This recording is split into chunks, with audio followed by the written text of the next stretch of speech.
മലയാള കവിതയുടെ കരുത്തും സൗന്ദര്യവും രംഗത്ത് അവതരിപ്പിച്ച് കാവ്യ നടനം. ഷാർജ ഇന്ത്യൻ അസോസിയേഷൻ ഹാളിലാണ് 5 മണിക്കൂറോളം നീണ്ട കാവ്യ നൃത്ത പരിപാടി അരങ്ങേറിയത്. കവിതകളുടെ നൃത്താവിഷ്കാരം പ്രവാസികൾക്ക് വേറിട്ട അനുഭവമായിരുന്നു.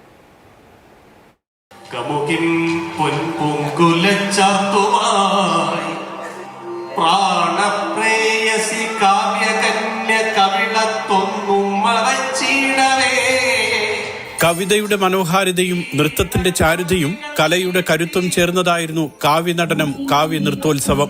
കുമാരനാശാൻ നഗർ എന്ന് പേരിട്ട ഷാർജ ഇന്ത്യൻ അസോസിയേഷൻ ഹാളിൽ വയലാർ ശരത്ചന്ദ്രവർമ്മയും ജയരാജ് വാര്യരും ചേർന്ന് കാവ്യനടനം ഉദ്ഘാടനം ചെയ്തു. മലയാളികളുടെ മനസ്സിനെ പിടിച്ചുലച്ച ഓരോ കവിതയും നൃത്തത്തിന്റെയും താളത്തിന്റെയും അകമ്പടിയോടെ വേദിയിലെത്തി.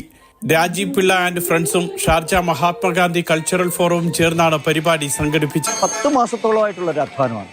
ഇതിനകത്ത് 8ഓളം ദൃശ്യവൽക്കരണങ്ങളും ഇത് ഒക്കെ ചെയ്തിട്ട് അതിന് രാപകലോളം അധ്വാനം, എന്താ പറയുന്നത്, ഒരുപാട് ആൾക്കാരുടെ ഇത് പലരും പറഞ്ഞു മലയാള ഭാഷയെക്കുറിച്ച് ഈ കവിതാവിഷ്കാരം കാണുവാൻ ആളുകൾ വരില്ല. മലയാള ഭാഷയുടെ ഇപ്പോഴത്തെ മംഗ്ലീഷ് ഭാഷയാണ്. ആ ഭാഷയിലേക്ക്, പഴയ ഭാഷയിലേക്ക് എത്താൻ നമ്മുടെ ഇവിടെയുള്ള, അതായത് പ്രവാസികളുടെ ലോകത്ത് വളരെ കുറവാണ്.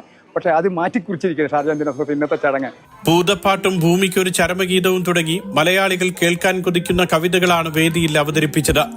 80ഓളം കലാകാരന്മാർ വേദിയിലെത്തി. വയലാർ ശരത്ചന്ദ്രവർമ്മ, ജയരാജ് വാര്യർ, കവി NS സുമേഷ് കൃഷ്ണൻ, ഇന്ദുലേഖ വാര്യർ തുടങ്ങിയവർ കവിതകൾ അവതരിപ്പിച്ചു. K Premkumar MLA, Indian association ഭാരവാഹികളായ Nisar Thalangara, P Sreeprakash, Akcaf association president Paul T Joseph തുടങ്ങിയവർ സംസാരിച്ചു. മാതൃഭൂമി ദിനപത്രം 1 മാസത്തേക്ക് സൗജന്യമായി ലഭിക്കുന്ന ഭാഗ്യശാലി നറുക്കെടുപ്പും ചടങ്ങിൽ നടന്നു. Mathrubhumi news, Dubai.